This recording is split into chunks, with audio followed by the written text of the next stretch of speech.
This will be a walkthrough of the Airtable PPM solution. We will be walking through the interface layer here, the front end view of this solution. Where we can see here to start on the left side, we have a bunch of interfaces. Intake and governance is an interface, PM interface, project team member interface, etc. Below each interface are what's called interface pages. So this form here, the PMO intake, governance, and sequencing assignment dashboard are all pages that fall underneath each interface. The first interface here is intake and governance. This is where you'll input projects using this form, and then you'll proceed through the intake process. Starting with the intake dashboard, we're able to see all recently submitted projects as well as those broken down by the current status they are in the intake process. You're able to view projects that are pending review, update their and add data in their charters, and approve them for governance review. Once you've done that, you can then review them in governance, and from inside a very similar view here, you're able to add in the projected start date and end date, and then you're able to approve or not approve or defer that project. This is powered by automation and will move the project to the next step. All this data is stored on the back end and maintains with that project throughout this whole process and even after full approval and into execution. After you make a decision on governance in this pending approval step, it'll move down into one of these two below. In the approved, you're able to see the same information in a read-only view that's not editable. And then in the not approved and deferred view, you're able to review the same information in a read-only view, but also have the ability to reopen the project if you want to move it back through the pending review process. Once it's been approved, it moves down into prioritization. Here you're able to see all projects that have been prioritized but not approved yet. So as you can see, if I click on this, you can see I have the ability to edit the priority for this project. And as I adjust each of these, the priority changes overall. Once I'm done, I'm able to approve that priority determination, which moves the project to be ready for sequencing and assignment. At the very bottom of this dashboard as well, we have a matrix which groups the projects by the priority for you to review governance and post-governance when you're determining when we can do a project and where does it fall on the list of priority. After you approve that priority determination, you can move to the sequencing assignment dashboard. We're able to see those approved projects by their priority, and then you're able to click into the project itself. You're able to assign users to the project team, assign assignments to those resources if known at the time, and you're also able to assign a project manager. From there, you can use the buttons to add those things. You can click into each person. You can view their allocation across all projects, including their utilization in a view where you can see when they lighten up, when they're busy, if they can take on work, etc., as well as a list of all products they're assigned to as a project manager. Once you've assigned users to the project team and or the resource plans, you have the ability to approve this for kickoff. This is the last step of the intake process to where you're saying this project is ready to go. Throughout all of these pages here, you can see that there is a comments pane on the right where you're able to collaborate on each project. Those comments and conversations follow the project all the way through the intake process, even into execution. The last page here is for provisioning the project templates, if you will, for the project plan templates and the RAID log, etc. So once they get through pending resourcing or they're in pending resourcing and ready to be approved, you can actually go ahead and check this box to create those template rows. As sometimes projects may not be able to go through resourcing until the project plan has been completed. So in here, you'd be able to check this box, which would trigger automation, which creates those templates. And that is the intake process. Once you're done with that, you can move into either the PM interface or the project team member interface. These interfaces are virtually identical, with the exception that the project team member interface has two additional pages called My Tasks and My Rate Items, where you're able to see all of your tasks grouped by project and phase.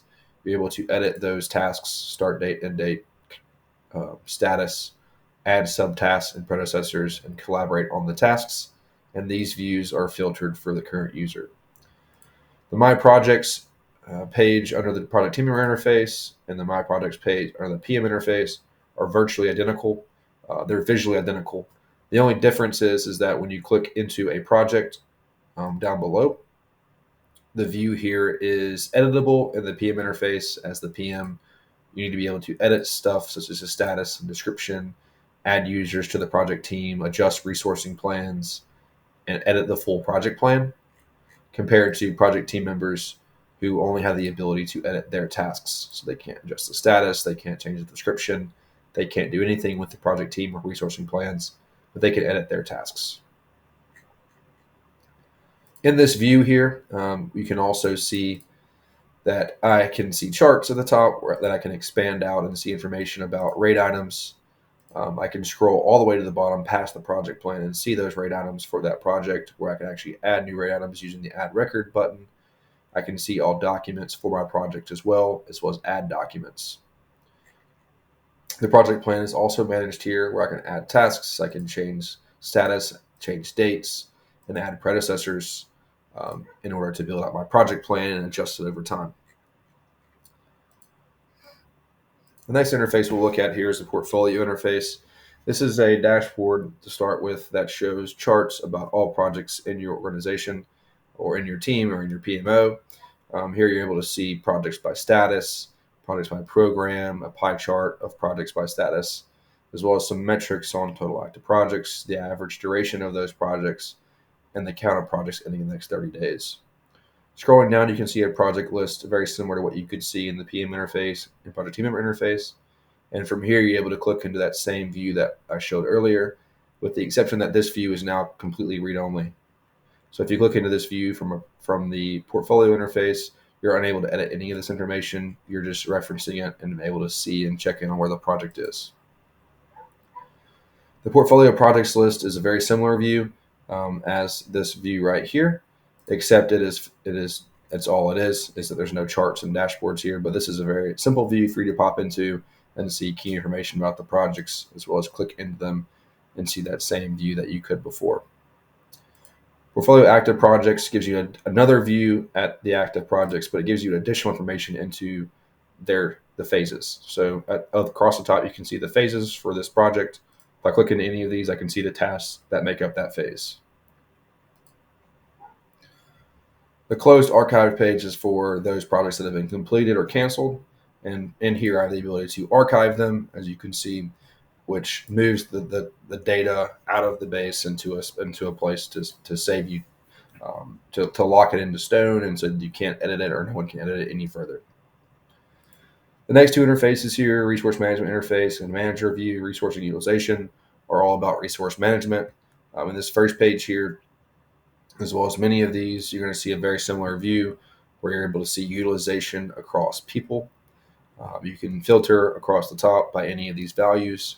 You can adjust the time frames here to see it in a different style, however you want to see it. And when you expand, you're able to see the projects they're assigned to and their utilization. If I scroll, you can see the people that are overutilized, and you can see what their projects are and when those projects are bogging down their time.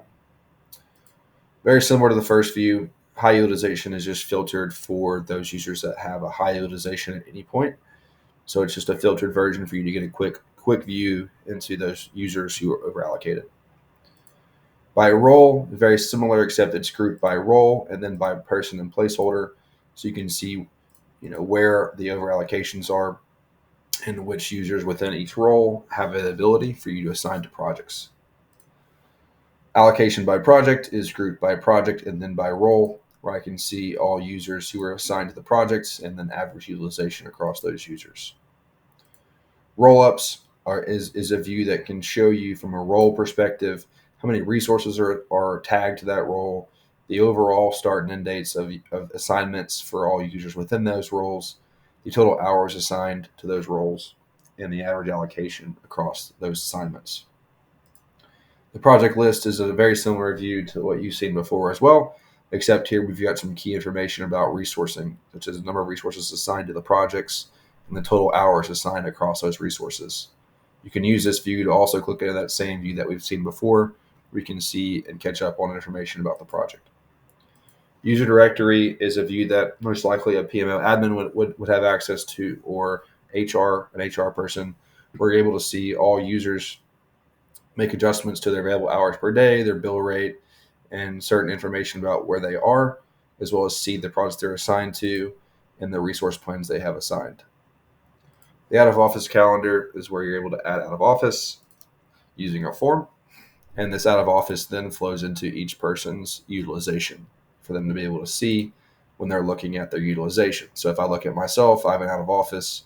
If I were to go into my user, I'd be able to see that out of office right here and how it impacts my availability for that period of time. The manager view is very similar to before, except it's grouped by manager. So you can see that Aiden Harris has 2 reports and that he can see his utilization. The manager view current user is the same as before, except it's filtered for current user. So if you have managers, you could share this out and then be able to see their resources and their utilizations. The last interface is the executive dashboard. Here you're able to see key information about the resources within your organization that are assigned to projects. You can see total allocations, including those of persons and of placeholders, and you're able to expand out and see what placeholders are assigned across different projects, so you can plan to assign resources to replace those. You can filter this whole dashboard by all these filters across the top, and that filters the charts below, which include total allocation by project, so you can see where most of your allocations are in your portfolio, and you can see the number of resources that are assigned across those. So all of these make up the front end view of the Airtable PPM solution. You can customize the sharing around these interfaces, and so certain users and roles and user groups would be able to see certain interfaces and be hidden from others. And that is the Airtable PPM solution.